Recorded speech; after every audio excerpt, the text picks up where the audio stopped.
વિદ્યાર્થી મિત્રો મજામાં ને? મજા તો છે, પણ જેમ જેમ પરીક્ષા નજીક આવી રહી છે એમ ચિંતામાં વધારો થતો જાય છે.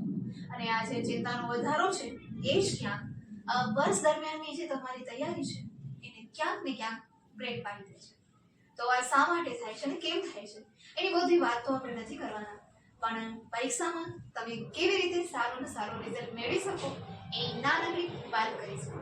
પણ હા, ઘણી વખત આપણે જે મોટિવેશન વિડીયો જોતા હોય છે, મોટિવેશન સ્પીચ સાંભળતા હોય છે, મોટિવેશન માટેની ઘણી બધી ચોપડીઓ વાંચતા હોય છે, પણ જ્યારે જ્યારે આ વાંચી છે ત્યારે એની અસર કેટલી રહે છે? 1 મહિનો, 15 દિવસ, ઘણી વખત તો અઠવાડિયું, અને ક્યારેક તો 1 કલાક, કે માત્ર જ્યારે સાંભળી છે ત્યારે અમુક મિનિટ સુધી છે. હવે આવું બને છે તમારા સાથે અને મારા સાથે પણ બને છે. આવું ના બને અને ખરેખર આપણે જે ગોલ નક્કી કર્યો છે એ ગોલ સુધી પહોંચી શકીએ એના માટે શું જરૂરી છે? એક જ વસ્તુ, બાહ્ય જે મોટિવેશન છે, બહારથી જે તમને પ્રોત્સાહન મળે છે એને મૂકી અને તમે અંદરથી મોટિવ થાઓ. અને જ્યારે જ્યારે તમે અંદરથી મોટિવ થશો ને ત્યારે તમે સફળતાના શિખરોને સર કરવા માટે કોઈ પણ નહીં રોકી શકે.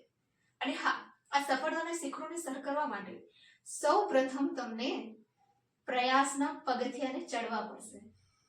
જેવા પ્રયાસના પગથિયાને સ્ટેપ બાય સ્ટેપ ચડશો એટલે સફળતા તો તમને અચૂક મળશે જ. હવે વધારે વાત ના કરતા અત્યારે તમે જે અનુભવી રહ્યા છો એની વાત કરીએ. પહેલી જ આપણે વાત કરી કે ચિંતાને છોડો. કોઈ પણ જાતની ચિંતાને છોડી દો. ઘણી વખત એવું થાય છે કે તમારા વર્ગમાં કેટલાક વિદ્યાર્થીઓ એવા છે કે જેને ખૂબ સારા માર્ક્સ આવે છે. તમે અત્યારે પ્રિલિમ પણ આપી હશે અને તમે કેટલાક પેપર પણ સોલ્વ કરતા હશો.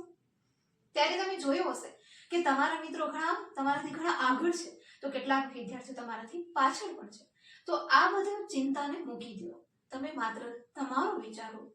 તમે ક્યાં છો? હજી તમારે શું કરવું જોઈએ?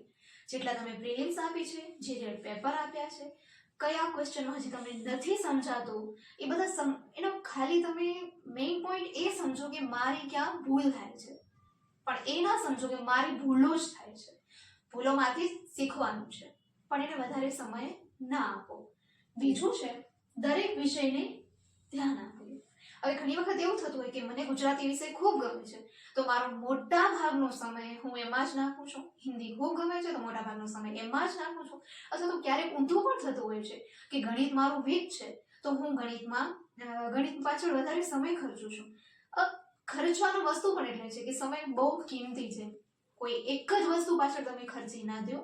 દરેક વિષયને એક સરખો ન્યાય આપો, જેથી કરીને તમારે જ્યારે માર્ક્સ આવશે ત્યારે એક જ વિષયના નહીં આવે, દરેક વિષયના આવશે.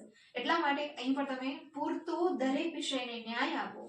અને ખાસ એક વસ્તુ પાછળનો પોઈન્ટ છે પણ એને હું આગળ લઈ લઉં છું કે જેનામાંથી તમને એક વસ્તુ છે કે શેમાંથી તમને વધુ પૂછાશે. જે તે વખતે અમે લોકો પરીક્ષા આપતા ને ત્યારે ખૂબ અઘરું હતું. અમને ઘણી વખત સાહેબ એમ કહી દેતા કે ચોપડીનું આગળનું પેજ અને ચોપડીનું છેલ્લું પેજ એનામાંથી જે વચ્ચે છે ને બધું જ પૂછાશે. પણ અત્યારે તમને એવું નથી, આખો સિલેબસ તૈયાર મળે છે. મિત્રો એક વસ્તુ એ પણ વિચારજો, આપણા જીવનનો કોઈ સિલેબસ છે? નથી ને, છતાં જીવીએ છે. કાલે શું થશે, એક સેકન્ડમાં, એક મિનિટમાં શું થશે કાંઈ ખબર નથી. જ્યારે પરીક્ષાનો સિલેબસ છે, કયા વિષયમાંથી કેટલું પૂછાશે, અને સાથે સાથે કોઈ એક વિષય છે તો પર્ટિક્યુલર વિષયમાં તમે જોશો તો આ પ્રકરણ 10 છે એનામાંથી 8 માર્ક્સનું પૂછાશે, 12 માંથી 5 માર્ક્સનું, કોઈ એકમાં જે છે 13 માર્ક્સનું. તો તમે આમ જોઈ શકો છો કે કોઈ એક વિષયને લઈને એનામાં પણ અલગ અલગ તમને વેઇટેજ આપી દીધું છે કે આનામાંથી તો આટલું પૂછાશે જ.